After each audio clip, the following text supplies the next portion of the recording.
오늘 함께 하나님 주신 말씀 보도록 하겠습니다. 사도행전 20장 17절에서 21절 말씀입니다.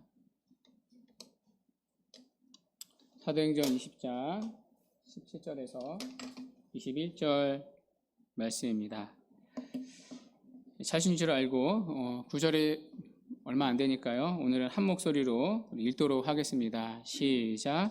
바울이 밀레도에서 사람을 에베소로 보내어 교회 장로들을 청하니 오매 그들에게 말하되 아시아에 들어온 첫날부터 지금까지 내가 항상 여러분 가운데서 어떻게 행하였는지를 여러분도 아는 바니 그 모든 겸손과 눈물이며 유대인의 관계로 말미암아 당한 시험을 참고 주를 섬긴 것과 유익한 것은 무엇이든지 공중 앞에서나 각 집에서나 거리낌이 없이 여러분에게 전하여 가르치고 유대인과 헬라인들에게 하나님께 대한 회개와 우리 주 예수 그리스도께 대한 믿음을 증언한 것이라.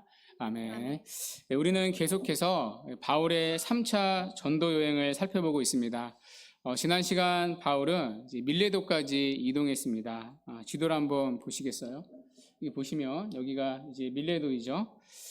밀레도는 보시다시피 에베소와 가까운 지역입니다. 그러나 바울은 이제 이 에베소를 거치지 않습니다. 대신에 바울은 에베소의 이 장로들을 밀레도로 부릅니다. 밀레도에서 에베소의 장로들을 만납니다. 자, 그리고 그들에게 이제 밀레도에서 이제 고별 설교를 전합니다. 이 고별 설교에는 이제 특징이 있습니다. 사도행전 안에서 유일하게 신자들을 위한 바울의 설교입니다. 설교를 듣는 대상이 전부 다 신자로만 구성되어 있습니다. 지금까지 바울은 주로 불신자들에게 설교했습니다. 유대교를 믿는 유대인이거나 하나님을 모르는 이방인들에게 복음을 전했습니다. 하나같이 불신자들에게 이제 복음을 전한 거죠. 자, 그러나 오늘 바울은 누구를 대상으로 설교하고 있습니까? 에베소 장로들을 대상으로 말씀을 전합니다. 여기에 장로들은 오늘날로 치며 에베소 교회의 목사와 장로들을 말합니다. 유일하게 신실한 믿음의 사람들을 대상으로 말씀을 전합니다. 이것이 오늘 밀레도에서 바울의 설교의 특징입니다. 오늘 바울의 설교만이 유일하게 믿는 신자들을 위한 설교입니다. 자, 특별히 이 설교는요, 다시 보기는 어려울 에베소 교회 장로들에게 설교하고 있습니다. 자, 그래서 이 설교를 가리켜서 바울의 유언적 메시지라고 부릅니다. 자, 이 유언적 메시지는 세 토막으로 나누어져 있습니다. 첫 번째 토막이 이제 18절부터 21절까지인데요. 18절부터 21절까지는 과거를 회고하는 내용입니다. 그러니까 과거에 에베소에서 했던 사역을 회상하는 내용입니다. 자, 두 번째 토막은 22절부터 27절까지인데요. 이 부분은 바울이 처한 현재에 대한 설명입니다. 자, 마지막 세 번째 토막은 28절부터 35절까지의 내용입니다. 이 부분은 미래에 대한 경고입니다. 자, 그러니까 여러분 이 바울의 설교의 흐름이 잡히시죠? 과거, 현재, 미래, 그러니까 시간의 흐름에 따라 설교가 구성되어 있습니다. 자, 오늘은 그 가운데 첫 번째 토막을 살펴보겠습니다. 자, 과거의 사역인데요. 자, 바울은 에베소에서 했던 사역을 회고합니다. 자, 이 회고하는 장면에서 자, 우리가 주목해야 할 부분이 있습니다. 바울의 사역의 자세입니다. 다른 말로 이 바울의 사도됨의 표지입니다. 자, 그 사도됨의 표지가 본문 19절에 나오는데요. 우리 19절 다시 한번 우리 함께 읽어보도록 하겠습니다. 시작. 그 모든 겸손과 눈물이며 유대인의 관계로 말미암아 당한 시험을 참고 주를 섬긴 것과. 아멘. 여러분 이 구절에 보면 세 가지가 나옵니다. 겸손, 눈물, 시험을 참고. 그러니까 바울은 에베소 교회에서 어떻게 사역을 했습니까? 겸손, 눈물, 시험을 참고. 이 세 가지를 가지고 사역을 했습니다. 다른 말로 이 세 가지가 바울의 사도됨의 표지였습니다. 이 세 가지의 표지를 하나씩 살펴보겠습니다. 첫 번째, 겸손입니다. 바울은 겸손으로 사역을 했습니다. 그런데 그냥 겸손이 아니라 모든 겸손이라고 말합니다.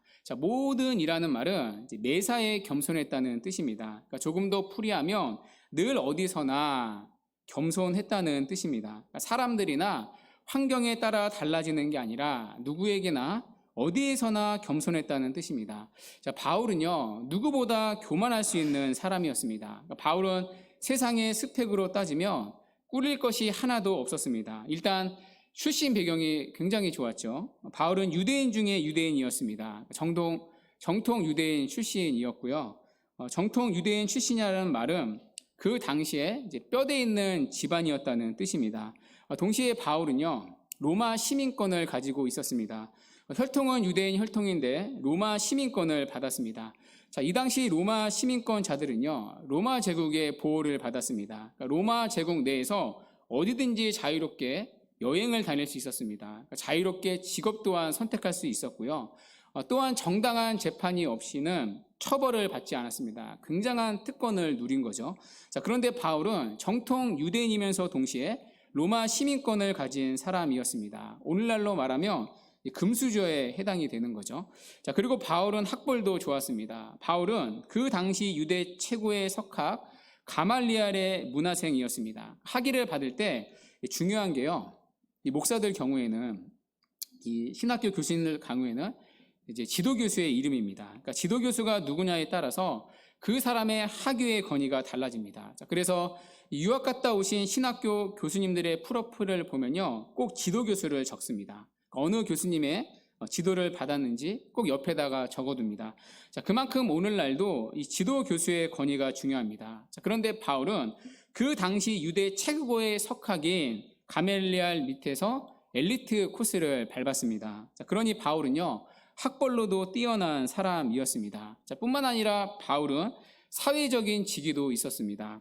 바울은 바리새인 중에 바리새였죠. 바리새인들은 그 당시 이스라엘 안에서 존경을 받는 종교 지도자였습니다. 자, 그 바리새파 중에 바리새인이 바울이었습니다.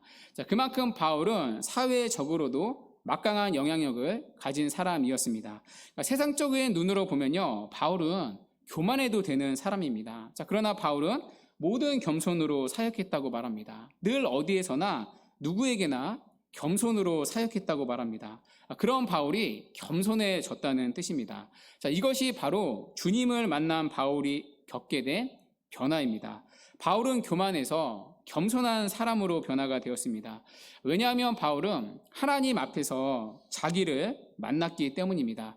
여러분, 겸손은요, 사람과 사람 사이의 비교에서 나오는 게 아닙니다. 내가 저 사람을 보니까 나보다는 학벌이 좋은 사람이다. 나보다는 사회적인 지위가 높은 사람이다. 그러니 내가 더 낮은 위치에 있어야지. 그렇게 낮아지는 걸 성경은 겸손이라 말하지 않습니다. 성경이 말하는 겸손은요, 하나님을 만날 때 찾아오는 인격의 변화입니다. 그러니까 신앙의 변화인 거죠. 하나님을 만나면 내가 누구인지를 정확히 발견하기 때문입니다. 하나님을 만나면 우리가 그분이 만드신 피조물이라는 사실을 보게 됩니다. 온 우주 만물을 만드신 분이 하나님이라는 사실이 믿어지는 순간 그 하나님 앞에서 내가 얼마나 미약하고 작고 무가치한 존재인지를 보게 됩니다. 마치 한 줄기 빛에 어둠 속 먼지가 생생히 드러나듯이 창조주 하나님 앞에, 전능하신 하나님 앞에 설수록, 또 그분이 만드신 우주 만물을 볼수록 자신이 얼마나 누추한 존재인지를 깨닫습니다. 뿐만 아니라 예수님을 만나는 순간 우리는 뒤집어집니다. 예수님을 만나는 순간 우리는 우리가 누구인지를, 우리의 실상을 정확히 보게 되기 때문입니다. 이걸 바울도요, 겪었습니다. 자, 바울이 다메섹 도상에서 부활한 주님을 만났을 때 바울은 주님에게 물었습니다. 주님 누구십니까? 그때 주님은 바울에게 말씀을 하셨습니다. 나는 내가 박해하는 예수라. 자, 그리고 우리가 주님을 만났을 때에도 주님은 누구에게나, 모든 사람에게 말씀을 하십니다. 주님 누구십니까? 나는 내가 박해하는 예수라. 이 예수님의 음성에 우리는 엎드릴 수밖에 없습니다. 나는 내가 박해하는 예수라. 내가 예수님을 박해한 죄인이라는 사실을 마주합니다. 자, 그 사실 앞에 우리는 내가 누구인지를 보게 됩니다. 내가 예수님을 박해한 죄인이구나. 내가 예수를 죽인 죄인이구나. 로마 병정이 아니라, 유대 종교 지도자들이 아니라, 그 누가 아니라 내가 바로 예수를 못 박은 죄인이구나. 나의 정체성이 하나로 정의됩니다. 예수를 박해한 죄인. 이 죄인의 고백됨이 십자가를 마주한 모든 참된 성도의 고백입니다. 자, 그런데 주님이 그런 나를 위해 십자가에 죽으셨습니다.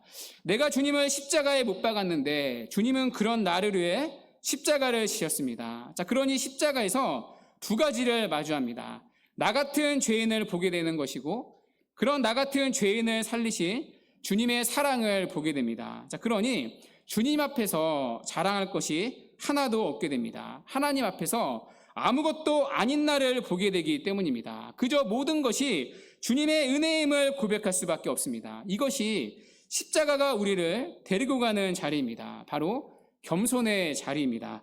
자, 그래서 겸손은요, 여러분 노력해서 되는 게 아닙니다.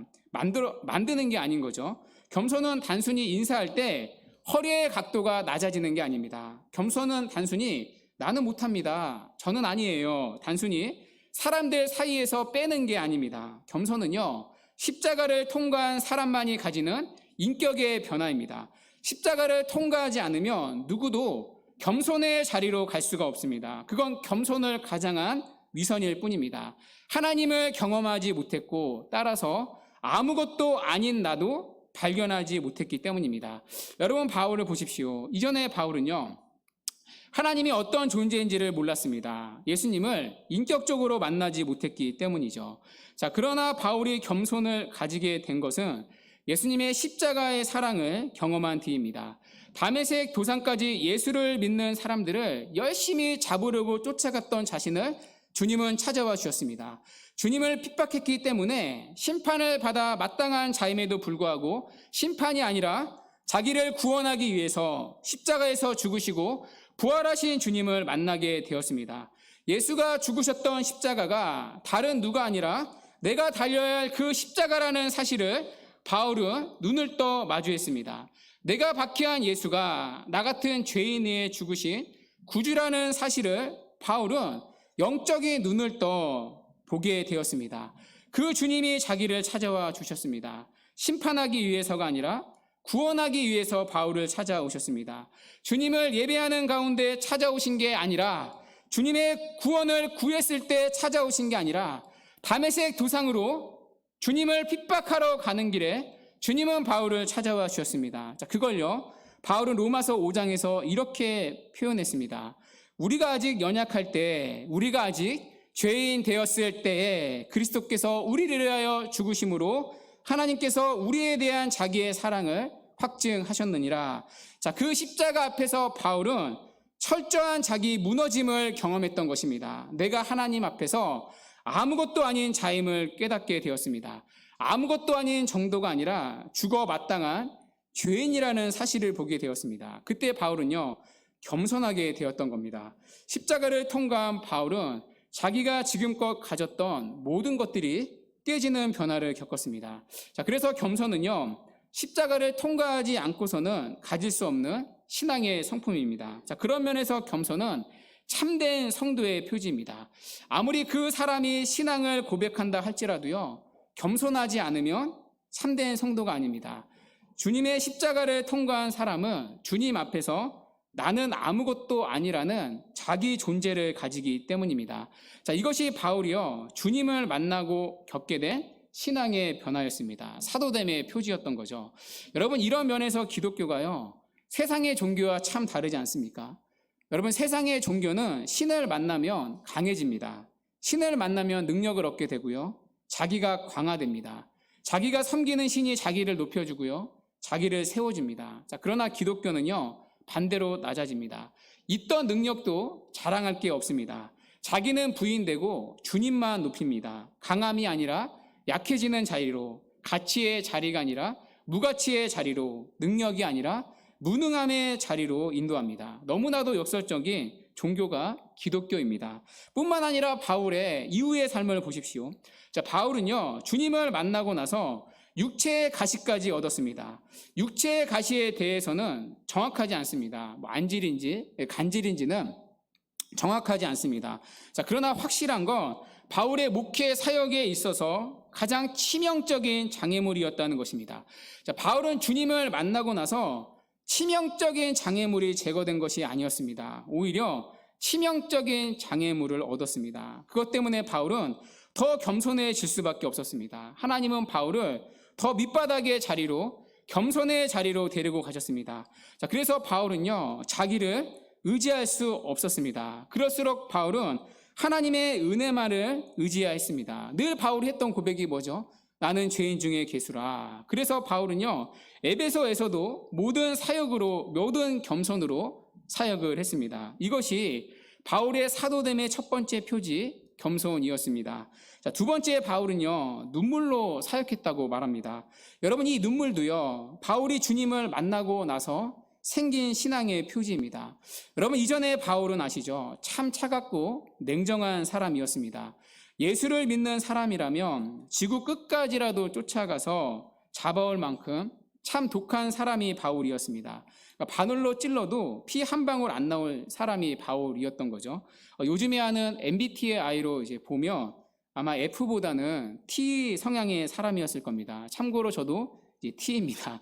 그런 바울이 눈물로 사역했다고 말합니다. 그러니까 주님을 만나고 나서 바울은요, 눈물을 얻었습니다. 자, 특별히 여기 눈물이요, 원어로 보면 복수로 되어 있습니다. 그러니까 많은, 수많은, 잦은 눈물을 흘렸다는 뜻입니다. 실제로 오늘 본문만 보더라도요, 그러니까 본문이 포함된 이 다른 구절들만 보더라도요, 눈물이라는 단어가 두 번 더 등장합니다. 31절에 보시면요, 그러므로 여러분이 일깨워 내가 3년이나 밤낮 쉬지 않고 눈물로 각 사람을 훈계한 것을 기억하라고 말합니다. 자, 바울은 에베소에서 3년을 사역했습니다. 3년 동안 바울은 눈물로 가르쳤다고 말합니다. 자, 이어서 그 밑에 37절을 한번 보십시오. 바울은 에베소 장로와 이별할 때에도 눈물로 이별했다고 말합니다. 자, 그리고 바울은요, 여기서만 눈물을 흘린 게 아닙니다. 그러니까 에베소에서만 눈물을 흘린 게 아닙니다. 다른 교회에서도 바울은 눈물로 사역을 했습니다. 자, 고린도서 2장 4절인데요. 내가 마음에 큰 눌림과 걱정이 있어 많은 눈물로 너에게 썼더니, 눈물이 복수이죠. 고린도 교회를 향해서도 바울은 눈물로 사역했습니다. 한 교회 더 찾아볼까요? 빌립보 교회인데요. 자, 빌립보서 3장 18절 우리 함께 읽어볼게요. 시작. 내가 여러 번 너희에게 말하였거니와 이제도 눈물을 흘리며 말하노니 여러 사람들이 그리스도의 십자가의 원수로 행하느니라. 아멘. 자, 빌립보 교회에서도요, 바울은 눈물로 사역했습니다. 이처럼 바울은 가는 곳마다 눈물을 뿌려야 했습니다. 자, 그러면 왜 바울이요, 눈물로 사역을 했을까요? 여러분, 왜 바울은 가는 곳마다 수많은 눈물을 흘려야 했을까요? 자, 이에 대한 답을요, 구약의 예레미야 선지자를 통해 유추할 수 있습니다. 합리적인 추론인데요. 여러분, 구약의 눈물의 사람을 꼽으라면 예레미야 선지자가 있습니다. 여러분 아시죠? 예레미야의 별명이 눈물의 선지자였죠. 자, 그러면 예레미야 선지자는 왜 눈물의 선지자가 되었습니까? 이 부분에 대해 이 박영선 목사님이 기가 막힌 대답을 내놓으셨습니다. 이 박영선 목사님이 쓰신 고난이 하는 일이라는 책에 보면요, 예레미야의 눈물을 이렇게 해석합니다. 제가 요약해서 말씀을 드리면 예레미야는요, 할 수 없이 울었다는 겁니다. 그러니까 예레미야의 감성이 풍부해서가 아니라 할 수 있는 것이 우는 것밖에 없어서 울었다고 합니다. 예레미야는 아시다시피 하나님의 말씀을 전하는 선지자였습니다. 그가 전해야 할 메시지는요, 심판의 메시지였습니다. 회개의 메시지였죠.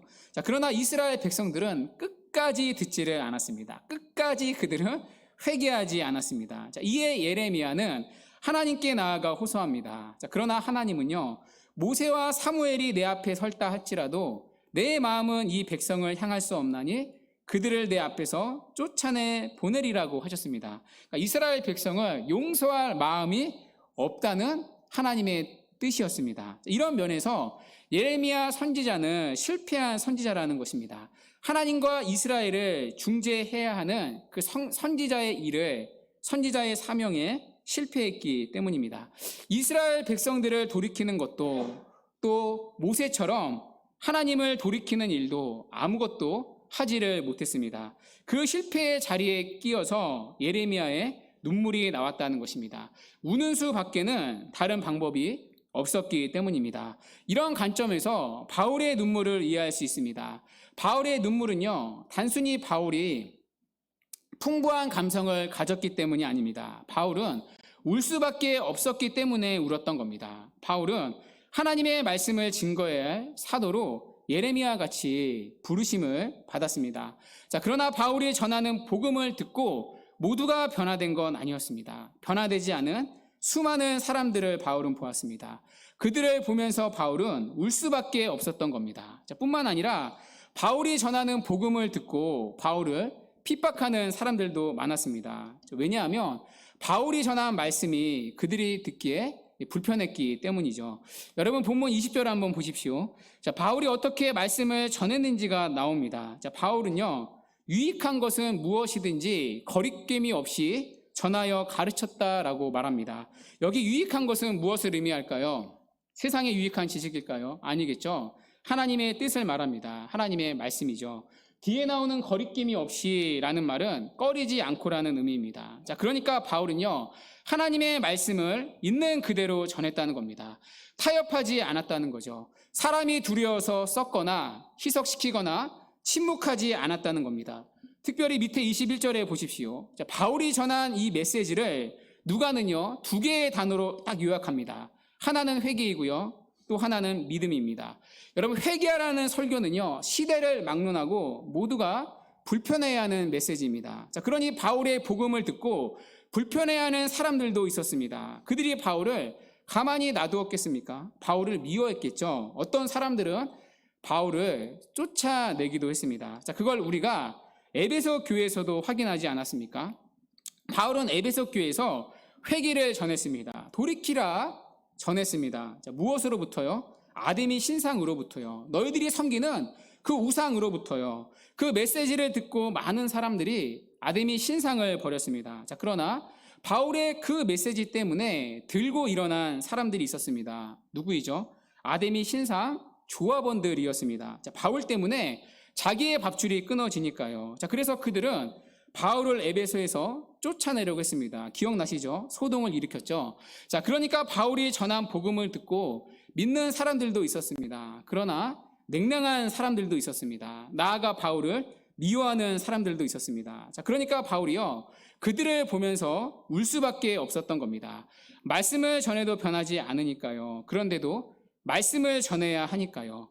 하나님의 부르심과 사람들의 반응 사이에 끼어서 바울은 그저 울 수밖에 없었던 겁니다. 자, 물론 바울의 눈물은요, 사랑의 눈물이었습니다. 바울은 누구보다 영혼을 사랑했기 때문에 울었습니다. 자, 그러나 바울이 눈물을 흘렸던 이유는 우는 것밖에는 할 수 있는 것이 없었기 때문입니다. 자기의 힘으로는 되지 않았기 때문입니다. 그러니 바울은 하나님 앞에서 울 수밖에 없었던 겁니다. 이것이 바울의 사도됨의 두 번째 표지, 눈물이었습니다.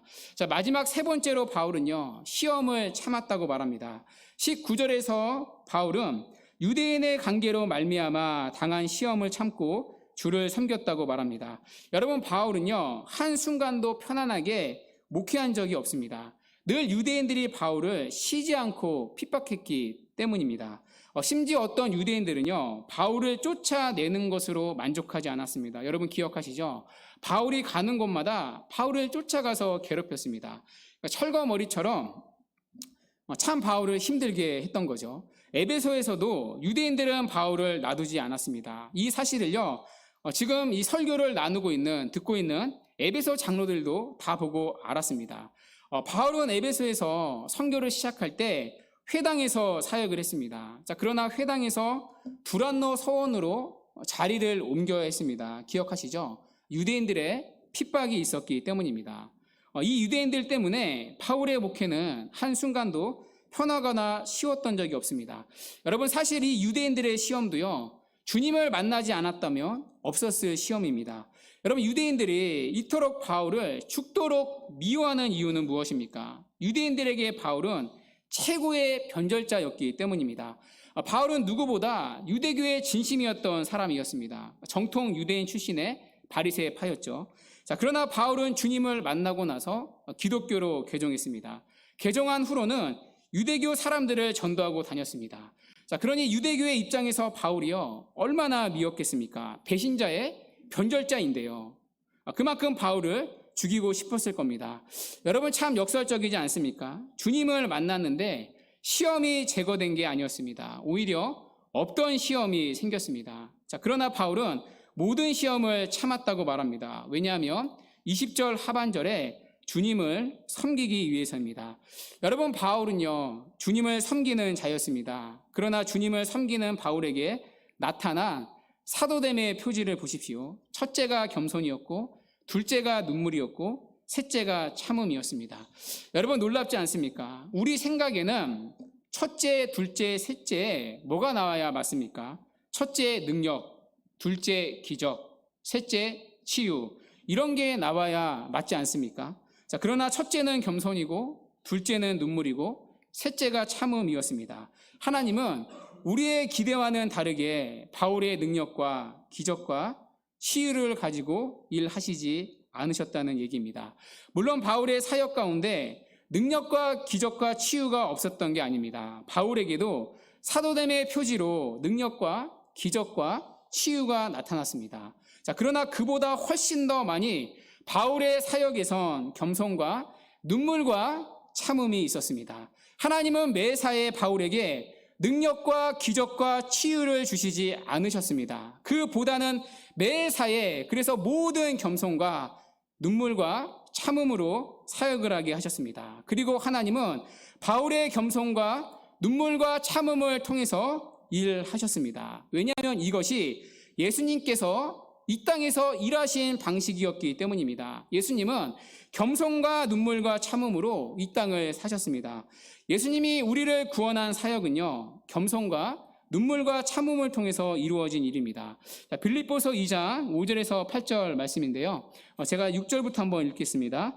그는 근본 하나님의 본체시나 하나님과 동등됨을 취할 것으로 여기지 아니하시고 오히려 자기를 비워 종의 형체를 가져 사람들과 같이 되었고 사람의 모양으로 나타나셨음에 자기를 낮추시고 죽기까지 복종하셨으니 곧 십자가에서 죽으심이라. 예수님은요 영광의 모습으로 오시지 않으셨습니다. 도리어 자기를 비워 종의 형체를 가지고 오셨습니다. 여기서 우리는 성경에 나오는 겸손을 배웁니다. 이걸 우리는 겸손이라고 정의하죠.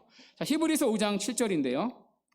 그는 육체에 계실 때 자기를 죽음에서 능히 구원하실 이에게 심한 통곡과 눈물로, 그러니까 기적을 구한 게 아니라 심한 통곡과 눈물로 간구와 소원을 올렸고 그의 경건하심으로 말미암아 들으심을 얻었느니라. 예수님은 심한 통곡과 눈물로 십자가를 지셨습니다.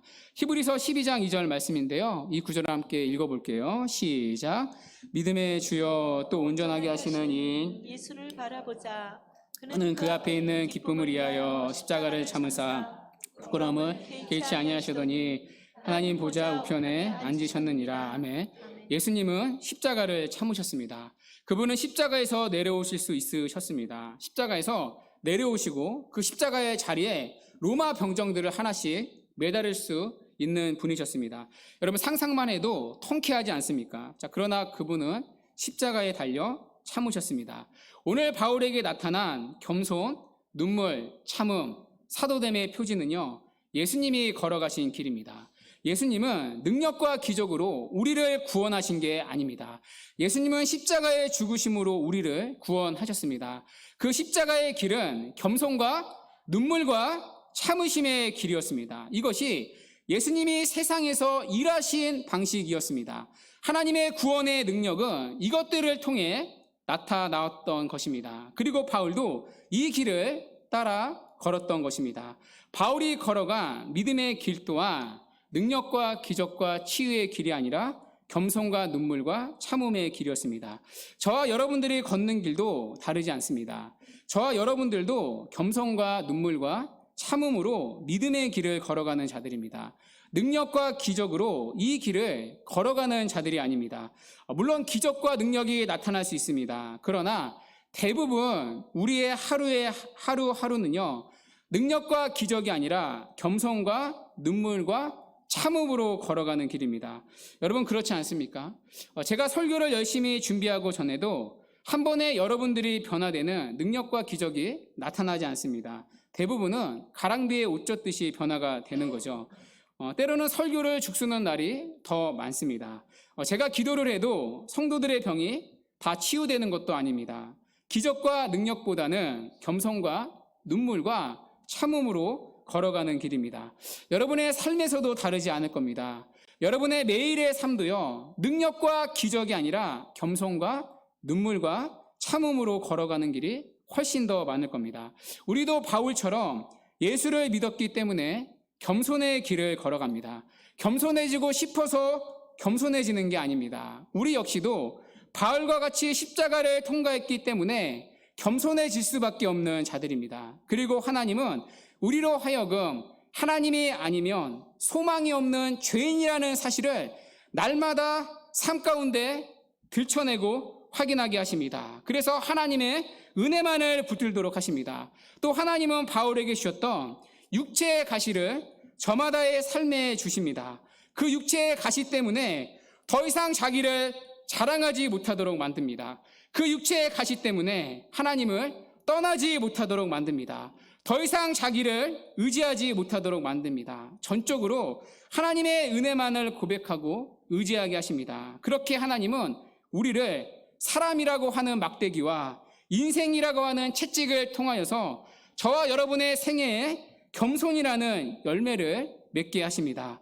그리고 바울처럼 예수를 만났기 때문에 눈물의 길을 걷게 하십니다. 예수를 만나기 전에는 눈물 흘릴 일이 많이 없었습니다. 그러나 예수를 만난 이후로는 눈물이 없이는 하루를 지내지 못하는 날이 더 많이 있습니다. 기도를 하면 눈물이 흐릅니다.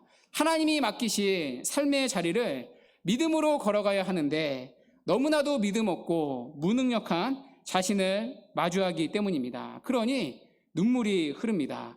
때로는 똑같은 죄에 넘어지는 내 지독하고 제약된 모습을 바라보며 하나님 앞에 하염없이 눈물이 흐릅니다. 때로는 삶의 여러 가지 문제로 인하여 눈물이 흐릅니다. 답이 보이지 않기 때문입니다. 예수를 믿는다 하여 우리의 눈물이 거두어지지 않습니다. 오히려 신앙의 길을 걸어가는 동안에 우리는 하나님 앞에 눈물이 마를 일이 없습니다. 물론 이 눈물에는 감사와 기쁨의 눈물도 있습니다. 그러나 솔직히 할 수 없이 흘리는 눈물도 참 많이 있습니다. 그리고 바울처럼 예수를 만났기 때문에 참아야 할 시험이 생깁니다. 예수를 믿는다는 이유로 우리 역시도 핍박과 고난을 받기 때문입니다. 때로는 바울과 같이 누군가의 관계로 시험을 당할 때가 있습니다. 바울이 당했던 것처럼 늘 변함없이 우리를 힘들게 하는 가시 같은 사람들, 가시 같은 존재들이 있습니다. 그러나 하나님은 그 시험을 없애주지 않으십니다. 그 시험을 하루하루 참으며 걸어가도록 하십니다. 인내하게 하십니다. 참으면서 하루하루를 살도록 하십니다. 그렇게 우리가 걸어가는 하루하루의 길은요, 기적과 능력으로 가기보다는 겸손과 눈물과 참음으로 가는 길입니다. 그러나 하나님이 그 겸손과 그 눈물과 참음을 통해서 우리 가운데 일하신다는 것입니다. 예수님께서 겸손과 눈물과 참음을 통해 십자가로 우리를 구원하셨듯이, 그리고 바울의 겸손과 눈물과 참음을 통해 하나님이 일하셨듯이 우리가 매일의 삶을 겸손과 눈물과 참음으로 버틸 때, 그리고 그 속에서 주님을 의지하며 매일을 살아갈 때 주님은 우리를 통해서 일을 하십니다. 왜냐하면 하나님은 겸손한 자들에게 은혜를 베푸시는 분이시기 때문입니다. 그리고 눈물로 씨를 뿌리는 자들에게는 반드시 기쁨으로 단을 거두게 하시는 분이시기 때문입니다. 그리고 하나님은 인내를 통하여서 우리를 연단을 하시고, 이때 연단이라는 말은 하나님의 사람으로 신실하게 빚으신다는 표현입니다. 그리고 그 연단을 통하여서 우리에게 이 땅의 소망이 아니라 썩어지지 아니할 영원한 소망을 주시는 분이시기 때문입니다. 그러니 우리의 겸손과 눈물과 참음은 실패의 자리가 아닙니다. 하나님의 은혜가 임하는 자리입니다. 그래서 우리는 또 하루를 겸손과 눈물과 참음으로 살아갈 수 있습니다. 하나님은 그것들을 가지고 우리의 삶 가운데 놀랍도록 신실하게 일하시기 때문입니다. 죽음의 수용소라는 책이 있습니다. 이 빅터 프랭클이라는 빅터 프랭클이라고 하는 이 정신과 의사이자 이제 심리학자가 쓴 책인데요. 그분의 이야기를 제가 들어보니까요. 이 사람이 이제 유대인입니다. 유대인인데 2차 이제 세계 대전 당시 이제 아우슈비츠 포로 수용소에 이제 수감이 되었습니다. 그런데 이 사람이 이 가스실에 사람을 집어넣을 때 군인들이 누구를 먼저 뽑는가 유심히 봤다고 합니다. 그러니까 보니까 이제 얼굴을 딱 보면 이제 총기가 없는 사람, 그리고 이제 체력이 이제 바닥나서 생기가 없는 사람을 뽑아가는 걸 보았다고 합니다. 우리 중에 이제 끌려가면 저 같은 사람이 가장 먼저 가스실에 들려가는 거죠. 자, 그러니까 노동력을 더 이상 사용할 수 없는 사람들을 먼저 집어넣은 겁니다. 자, 그것을 알고 이 사람이 운동장에서 유리 조각을 하나 주었다고 합니다. 이 유리 조각을 갖고 와서 이제 저녁에 잠자기 전에, 그리고 아침 점호가 있기 전에 이 유리 조각을 갖고 뭘 하냐면 수염을 깎았습니다. 매일매일 이제 수염을 깎아서 군인들이 자기 얼굴을 볼 때 생기가 이렇게 남아 있다는 걸, 말끔하다는 이미지를 계속해서 보여주었습니다. 이 시도가 먹혀 들었는지 이제 빅터 프랭클은 그 수용소에서 살아서 나오게 되었습니다. 그런데 이 빅터 프랭클이요, 유리 조각을 붙들고 저녁에 이불 닫고 이렇게 자는데요.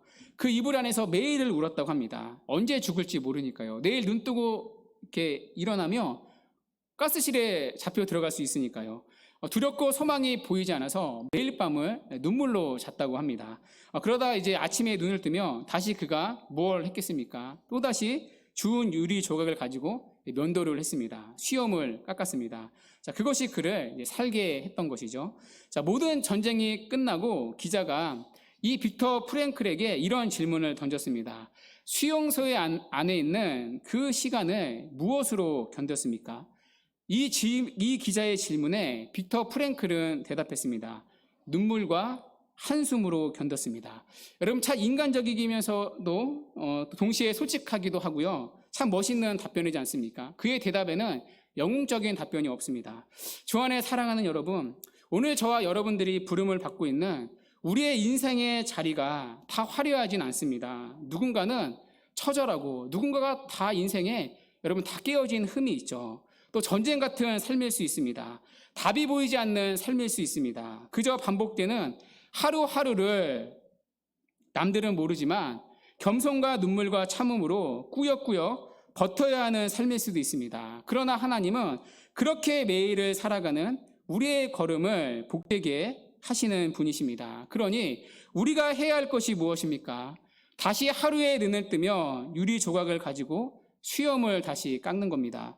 저는 또다시 내일부터 설교를 준비합니다.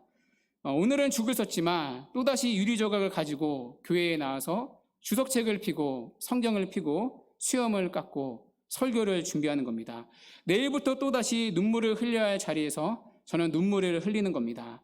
또다시 참아야 할 자리에서 참으며 걸어가는 겁니다. 뭔가 여러분, 우리가요 대단한 걸 하는 게 아닙니다. 늘 그랬듯이 맡겨진 자리에서 또다시 유리 조각을 가지고 해야 할 일을 하는 겁니다. 우리에게 주어진 삶의 자리에서 겸손과 눈물과 참음으로 하루하루를 하나님 앞에서 믿음으로 묵묵히 살아내는 것입니다. 하나님은 그렇게 매일을 살아가는 우리의 걸음을 복되게 하시기 때문입니다. 우리를 위로하시고 우리에게 감당할 힘을 주시고 그 가운데 기뻐할 일과 소망을 주시고 우리를 통해 일하시기 때문입니다. 이 사실을 믿음으로 한 주도 주어진 삶의 자리에서 주님을 바라보며 믿음으로 묵묵히 걸어가는 저와 여러분 되시기를 주님의 이름으로 간절히 축원합니다. 아멘.